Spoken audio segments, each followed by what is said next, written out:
Le Rav a posé une question et il a dit que comment c'est possible qu'il y a des grands tzadikim qui ont beaucoup de bitachon et beaucoup d'émouna et quand bien même ils n'ont pas eu de parnassa comme il faut, comme c'est promis par les textes. Et d'un autre côté, il y avait des Rechaim qui avaient une très bonne parnassa, tout allait bien. Le Rav a dit que c'était une question qui était posée par les Nevi'im depuis déjà longtemps et qu'ils n'ont pas donné de réponse. On était content de ça? Pas content. Non. Toi, t'es Ma'amin. Celui qui est Ma'amin, Be'emouna Shlema, on lui dit cette question n'a pas de réponse. Alors, vraiment, ça ne le dérange pas. Vraiment. Comme le Zohar d'aujourd'hui, dans le Chokle Israël, celui qui a lu le Zohar aujourd'hui, Chokle Israël, là-bas, il y a un Chacham qui demande à un autre, je crois Rabbi Shimon, il pose une grande question. Qu'est-ce qu'il lui demande là-bas? Il lui pose une question, on va voir tout de suite la question qu'il lui a demandé aujourd'hui.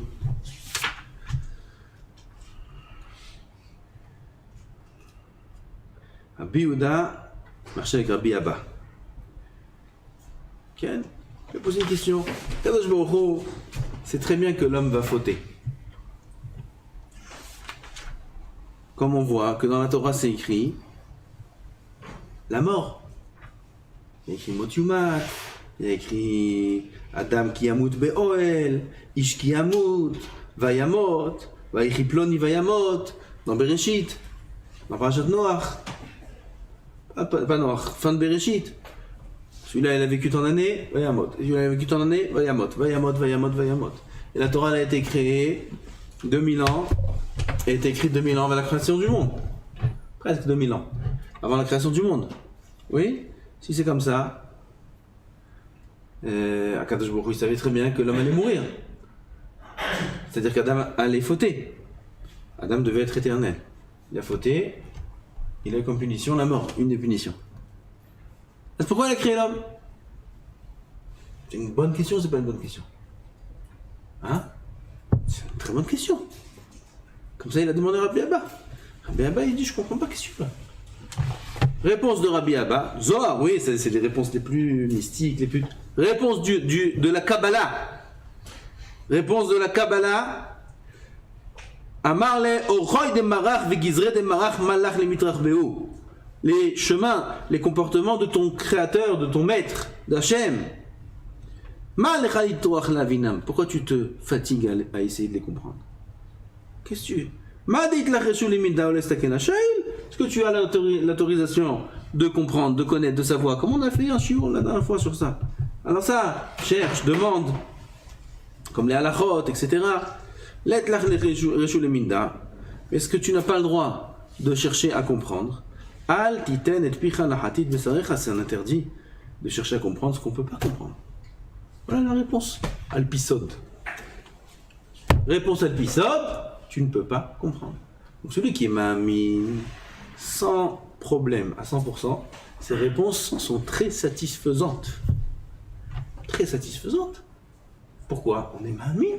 Les chachamim nous disent, ça tu peux comprendre, ça tu peux pas comprendre. Pourquoi tzadik verra alors? On nous explique qu'il n'y a rien à expliquer.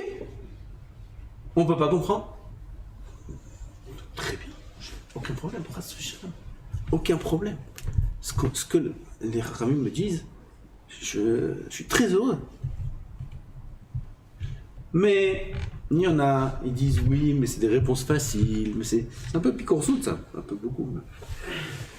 Mais quand même, on peut peut-être chercher une raison. Mais alors, je crois que le Rav parle ici à ces gens-là. Uvechol zot, dit le Rav, matzati le nachon la tête le inyan ze hesber. Je trouve qu'il y a une... les nachon, ça veut dire qu'il y a lieu, pas qu'il y a lieu, non, pas qu'il y a lieu, mais que le Rav, d'après sa grande chorma, Rabbeinu Bechaye, il a vécu il y a 1000 ans, dit, peut-être à son époque aussi, les gens n'acceptaient pas trop les réponses de Emouna simple, comme à l'époque du Rambam, comme à l'époque de Rabbeinu Yonah, il y avait beaucoup de philosophes, et là, le poison de la philosophie était rentré dans la tête même des juifs, et ça a entraîné beaucoup d'athéisme. Alors c'est pour ça que le Rambam il a écrit Moreh Nevuchim et d'autres livres comme ça, pour ceux qui sont loin. Le guide des égarés. Et aujourd'hui ils disent ça. Pourquoi t'es un égaré? Pas un égaré, il a écrit ça pour les égarés, le Rambam. Pourquoi tu dis ça? Il dit non, il faut étudier les textes. Étudie Tosfot déjà après. Il va étudier le guide des égarés. C'est égaré. Nous on n'est pas, nous on est des simples, nous on est comme nos grands-mères, Rabbi Meir, Rabbi Shimon, et Baba Saleh, on embrasse, on est Ma'amin, Be'emouna, Pshuta, Vetmima, sans réfléchir, on n'a pas beaucoup, on n'a pas une grande tête nous, pour réfléchir des grandes questions comme ils sont demandés à l'époque. Où sont les philosophes aujourd'hui? Ils sont à la retraite. Oui, quel philosophe aujourd'hui? Il y a des chanteurs, il y a des sportifs, il n'y a pas de philosophes. À l'époque, la philosophie c'était vraiment la chokhma qui était répandue dans le monde entier. Les gens faisaient que ça toute la journée. De la philosophie, posaient des questions de émouna, d'existence, etc. C'était vraiment, ça existait à l'époque. Comme une avodah zara, on dirait à l'époque ça existait, aujourd'hui non. Pareil, la philosophie. Il y a 1000 ans, et même il y a 200 ans, il y a 100 ans, avant la Shoah, alors c'était très répandu. Aujourd'hui, Baruch Hashem, bitlou lanou cette avodah zara, le Beddin. Cette avodah zara là, elle n'existe plus presque. Aval, le Rav, Matzati Lenachon, il trouve vrai, il y a un besoin de quand même donner une explication à cela. Pourquoi le tzaddik qui vit Be'emouna Shlema, il doit quand même avoir des soucis au niveau de la Parnassa. Pas de manière générale, mais ça arrive. She'akel lefachot b'miktzat et avanat hadavar, ça peut un peu alléger la compréhension de la chose. V'ama, ve'oma. אחת הסיבות הרבות שבגללם קורה שלא מזדמן לצדיק פרנסתו עד שהוא מתייגע עליה ונבחן על ידה. Une des raisons pour lesquelles le tzaddik n'a pas forcément sa parnassa accessible, facile, et il doit peiner pour l'avoir. יכולה להיות עבירה שעשה בעבר שעליה הוא נענש. אין צדיק בארץ אשר יעשה טוב. C'est ce qu'il dit. Même le tzaddik, le plus grand qu'il soit, il ne peut pas être intact de aucune avéra. Ça n'existe pas. Moshe Rabbeinu, selon son niveau, même Avraham Avinu, même les plus grands piliers du monde, à leur niveau, il y avait des failles. Pourquoi? On est des hommes. On est des humains, on n'est pas des anges. Et il y a des failles. Ces failles-là, c'est... quand il trébuche le tzaddik, alors il faut payer, il faut réparer. Et voilà, le tzaddik il est intéressé par réparer, il veut réparer. Le tzaddik veut réparer dans l'olam hazé ses fautes, il veut, il le cherche. Ça lui fait du bien quand Akadosh Baruch Hu lui amène des punitions. Ça lui fait du bien, ça lui donne la simcha. Pas comme celui qui est moins tzaddik, qui se plaint quand ça va pas. Il y a quelque chose, il y a une épreuve, je comprends pas, je sais, même s'il le dit pas, il le pense, même s'il le pense pas vraiment, mais quelque part dans sa tête, il préfère les périodes où tout va bien. Le tzaddik, ça l'arrange très bien quand ça va mal. Je vais raconter une histoire, j'ai entendu hier soir. Rav David Yosef, chez qui raconte, le fils de Rav Ovadia, il était mêlé dans cette histoire. Il raconte qu'un Motzei Shabbat, il était chez lui à la maison, il avait la radio allumée, Reshet Bet, il dit, je sais pas c'est quoi Reshet Bet, j'écoute pas la radio, je sais pas, le Reshet Bet, je sais pas, c'est religieux, pas religieux, je sais pas. Il avait la radio chez lui allumée un soir, c'était cette histoire il y a 20 ans. Et il entend là-bas un chadran, comment on dit un chadran, comment il s'appelle, ceux qui parlent à la radio. Et il commence à parler là-bas des Mekoubalim. Oui, la Kabbalah, les Mekoubalim, et comment c'est des profiteurs, et comment il y a des choses graves qui se passent, et etc., etc., etc. Et en parlant, il en est venu à parler du Rav Kadouri, à la vache Shalom. Et il a commencé à dire des choses très graves sur le Rav Kadouri. Très graves. Grave. Rav David Yosef plusieurs fois il a dit, on ne peut pas répéter et on ne peut même pas penser aux paroles qu'il a dit sur le tzaddik. Il était complètement zonza. Comment c'est possible une chose pareille? Je sais pas si c'est Rav Moshe Yosef Rav Yosef. Je crois que c'était Rav David. Comment c'est possible une chose pareille?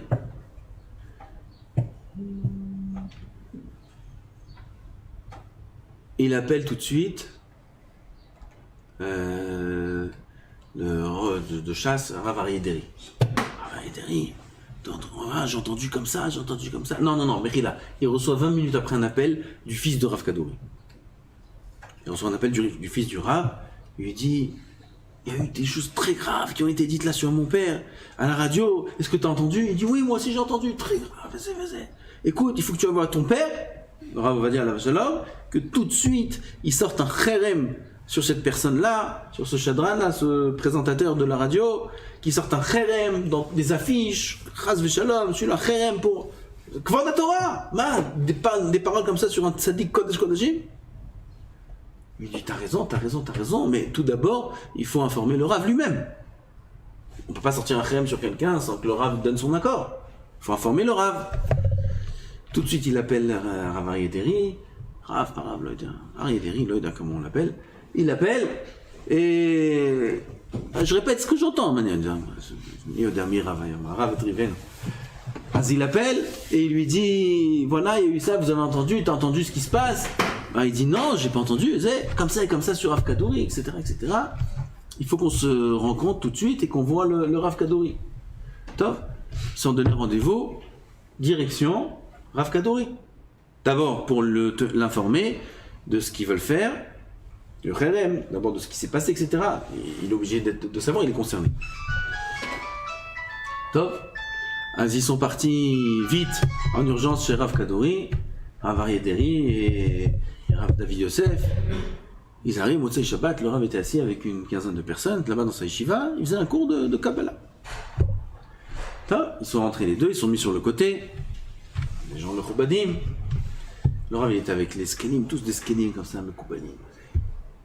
Et le Rav donc, remarque qu'ils sont là, donc en plein milieu du cours, il leur demande qu'est-ce que vous voulez, pourquoi vous êtes venus. Alors il dit Mechila Gvadav, déjà qu'on dérange le shiur, Aval c'est très très urgent, voilà, il va se passer maintenant un grand balagan en Israël, parce que il y a de ça 1 heure, 1 heure et demie, à la radio, quelqu'un, Gvadav Mechila, a parlé des choses très dures sur le Rav. Le Rav il a entendu, il lui a dit, qu'est-ce qu'il a dit? Dis-moi. Alors, il dit, on veut faire un kherem, on va aller voir Rav Ovadia, mon père, et sortir un kherem tout de suite, il faut Kvod Torah. Qu'est-ce qu'il a dit? Je peux pas vous dire ce qu'il a dit. Je peux pas vous dire, c'est impossible. Il dit, je te demande de me dire qu'est-ce qu'il a dit. Dis-moi qu'est-ce qu'il a dit. Qu'est-ce qu'il a dit sur moi? Zaken! Il y a 20 ans, hein, c'était la fin de sa vie au Rav Kadouri. Il y a 20 ans. Rav Kadouri, il est niftar. Il y a à peu près 18 ans, quelque chose comme ça. 18 ans, 19 ans, peut-être c'était une année ou 2 années avant sa mort. Il lui dit, Kvod Harav, impossible, je ne pourrai jamais sortir de ma bouche une demi-parole qui a été dite, tellement les paroles étaient graves. Il dit, le Rav, je te demande et j'insiste que tu me dises qu'est-ce qu'il a dit sur moi. Alors il y avait le fils du Rav Kadouri, il dit, papa, je vais te dire. Voilà, il a dit que le Rav Kadouri, il est comme ça et comme ça et comme ça. Le Rav, il a eu un sourire comme ça jusqu'aux oreilles. Il dit, mais il a dit ça sur moi. Et le Rav David Yosef, il raconte qu'on aurait dit, qu'on lui raconte des plus grandes éloges qu'on a dit sur lui. Mamash, qu'on a dit sur lui, des shvachim les plus beaux du monde. Tellement qu'il était heureux d'entendre ça. Il a dit, et qu'est-ce qu'il a dit encore? Papa, il a dit aussi que t'es comme ça, comme ça, et comme ça, comme ça. Ouh, Rav Kadouri il rigole, il éclate de rire. Ce qu'est dit tzadikim de l'époque comme ça. Il éclate de rire. Il éclate de rire de simcha. Et qu'est-ce qu'il a dit encore? Il a dit comme ça, mais on sait plus maintenant si on rigole ou on rigole pas, on sait même plus pourquoi on est venu. Avec tous les tzadikim, vous êtes en train de jouer comme ça, il rigole, le tzadik il rigole. La vache shalom, quelle avodat amidot. Il était heureux qu'on lui répare qu'on répare sa neshama, des bisionotes. Qu'est-ce que c'est bon les bisionotes pour le tzaddik. La honte qu'on lui fait en public comme ça, à la radio Rechet Bet, c'était une chaîne importante Kaniré. Il est heureux, et il rigole. Après qu'on lui a tout raconté ce qu'ils ont dit sur lui, comme si qu'on lui a dit les plus grands shvachim du monde.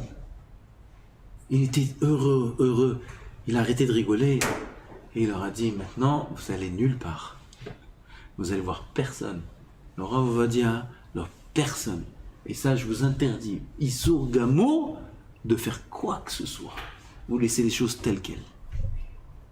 Il y a que beaucoup laissez-le diriger son monde. Rien du tout.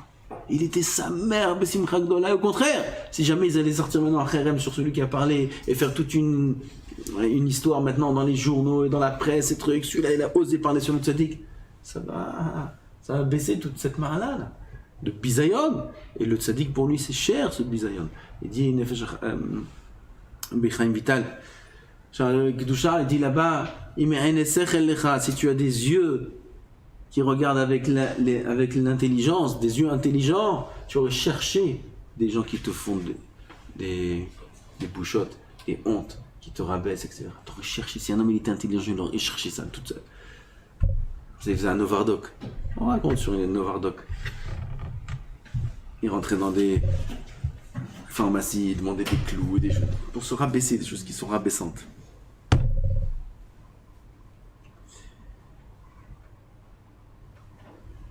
Comment je suis rentré là-dedans? Ah, le tzaddik il a des avérotes. Il dit le Rav, le tzaddik aussi il a des avérotes. Et c'est pour ça qu'Akadosh Baruch Hu lui fait payer sa avérote. Alors nous on voit ça comme une peine pour le tzaddik. Pas du tout. De l'extérieur nous on voit ça comme ça. On voit le tzaddik misken, il est rani. Il n'a pas ce qu'il faut, il a pas. Et pourquoi le tzaddik il a pas ce qu'il faut? Comment c'est possible? Et on dit misken, il est comme ça, ou l'avrech misken, regarde cet avrech là, regarde comment il est habillé, il peut même pas. Regarde ses chaussures. Regarde ses chaussures avec des trucs comme ça, il peut pas, une paire de chaussures. Même le Shabbat il met des chaussures comme ça, pas en semaine de Shabbat. Shabbat il met des chaussures comme ça, comment misken? Misken? C'est toi le misken. Lui, il va avoir la bas lui. Lui il répare sa avérote lui. Lui, Akadosh Baruch Hu, il lui prépare tout. Pourquoi? Il a des avérotes. Même l'avrech, tout le monde a des avérotes. Ces avérotes-là, il faut les payer, il faut les réparer. Alors, un, il les répare avec la pauvreté, l'autre, il les répare avec un peu de bisénote, l'autre, il les répare comme ça, l'autre, il les répare comme ça. Et on répare. Un homme, il quitte ce monde après 120 ans, il est propre, ça neshama, il est propre, je t'aborde sur moi. Propre. Un homme, il a de la gava. Ça se paye la gava. Bien, on lui dit, wow, tu sais, toi, t'es un gaon, toi, t'es zé, toi, t'es comme ça, des qualités comme ça, et comme ça, et comme ça. Ah, quelle mémoire, ah, quel zé. Dans son cœur, il dit, ah ouais, c'est vrai, c'est vrai. Oh, il va vrai, il est puni sur ça. Toravat Hashem kol geva lev. Tout celui qui a un petit peu un soupçon de gava, les meraglim, toute la faute des meraglim, toute la faute, tous ceux qui sont morts, les meraglim, c'est la gava. Prachat Shavua. Ils sont morts d'une mort atroce. C'était des géants de géants. Les Nassi Shevet Israël, c'était chacun. Kulam Anashim, Anashim dit Tzadikim. Ayou Kshirim Ayou Botasha. Et ils sont tombés tellement bas, ils ont dit la Shonara sur Eretz Israël. La Shonara sur Eretz Israël. Qu'est-ce que c'est moche comme paracha ce qu'ils ont fait. Ils sont venus, ils ont pris les fruits les plus moches, des trucs géants, ils ont dit ils vont nous détruire, on ne peut pas rentrer, cette terre-là elle enterre ses habitants, etc. Quelle lachonara, ils ont dit sur Eretz Israël, Kadosh Baruch Hu il leur a dit, il n'y a même pas besoin de miraglim, moi je vous dis allez tova la terre, je vous dis allez tova la terre. Vous ne me croyez pas? Allez-y. Hachem il savait qu'il y avait là-bas des géants, et j'avais des choses dures, et qu'il ne fallait pas qu'un Israël y voit, il ne fallait pas qu'il voit. Quand je vous dis, c'est bon, je vous donne une bonne terre, vous inquiétez pas. Non, mais on veut voir. Je vous dis, c'est une bonne terre. Non, vous ne me faites pas confiance. Vous ne faites pas confiance à Hachem. C'est dommage, parce que si tu ne me fais pas confiance, tu vas perdre. Non, mais je veux voir. Enfin, on est des explorateurs, nous, on est des sionistes, nous, on veut voir qu'est-ce qui se passe, on veut explorer le terrain, etc. Éclaireur, hein, bâtir. Bon, nireh, bon nivdok, bon nishlach, bon po, vacham. On veut voir la terre. Hashemenaim, Raza, Ishbaetz, Imaim, on veut voir notre terre. Quand je beaucoup dit, Eretz Zavat Chalav Udva, je te donne. Matalo Ma'amin. Pourquoi t'es pas Ma'amin? Pas mamie, tu sais quoi? Ben va voir. Kadosh Baruch Hu, il sait très bien ce qu'ils vont voir là-bas. Ils vont voir là-bas une catastrophe. Ils vont avoir là-bas la panique, ils vont voir là-bas. Et c'est ce qu'il y a eu. Ils sont rentrés, ils ont vu, et ben cette terre, elle fait très peur. Là-bas, c'est des géants. Aïnou be'enem kahagavim. À leurs yeux, on était comme des sauterelles. On dirait un dessin animé. Des géants verts. Comme ça. Et eux, ils sont tout petits comme ça, comme des sauterelles. Et ils ont peur de se faire écraser par leurs pas. Dis-moi, comment on rentre là-dedans, Bidiou? Comment on rentre là-dedans? Tous les jours, ils enterrent des morts. Kadosh Baruch Hu, il a fait ça. Qu'ils enterrent des morts pour pas qu'ils fassent attention aux Meraglim. Eux, ils ont interprété ça à leur façon. Ils ont interprété tout à leur façon. Les Meraglim, c'était des grandes personnes. Ils ont tout détourné à cause de quoi? À cause de l'orgueil, de la gava. Ils savaient que quand ils rentrent en Eretz Israël, c'est plus eux les Nessim. C'est fini, ils perdent leur poste. Quand c'est dit le Zohar Kadosh, ils perdent leur poste. Alors pas qu'ils ont été faits exprès, oui, c'est le président il peut perdre sa poste, alors il va commencer à raconter des histoires. C'est pas assez tellement grossier comme erreur.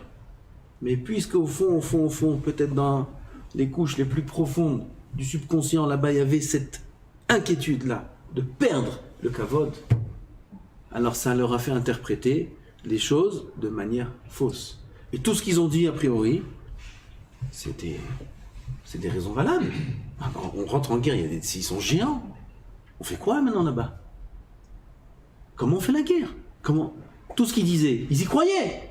Mais c'était interprété par leur gava. Regardez la gava, ce que c'est. Très grave. Pour celui qui a de la gava, faut qu'il la paye. Comment je fais payer ça maintenant? Chaque fois on m'a dit t'es une bombe. J'étais dans ma tête, waouh, je suis une bombe. Comment ça se paye ça? Ça serait pas. Il faut payer.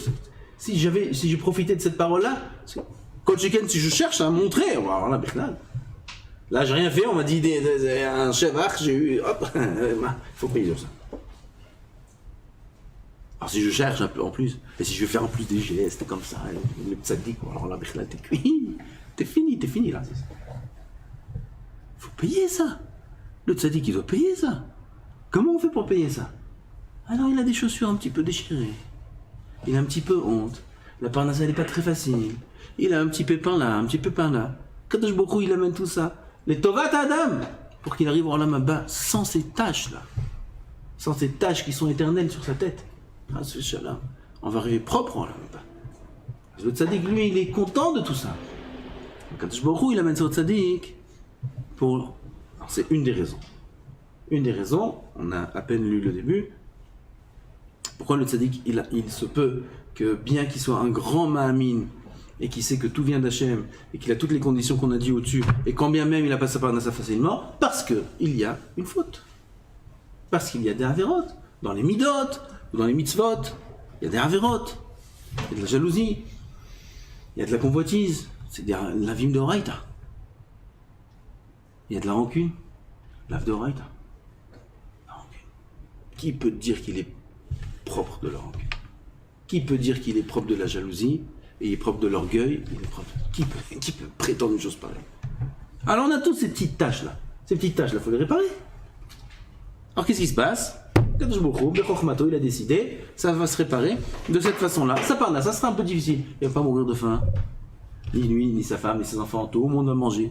Mais ils ne vont pas manger de manière copieuse peut-être. Ou alors même si oui, mais la façon dont ils vont avoir leur parnassa, elle va pas être facile. À chaque fois, ça va être des inquiétudes. À la fin, ils auront tout. Leur Shabbat sera merveilleux, etc. Mais c'est venu d'une façon qui est un petit peu difficile. Pourquoi? Pour réparer les avérotes. Ça, c'est une raison. Bezrat Hashem, on verra d'autres demain. Baruch Adonai Le'olam. Amen.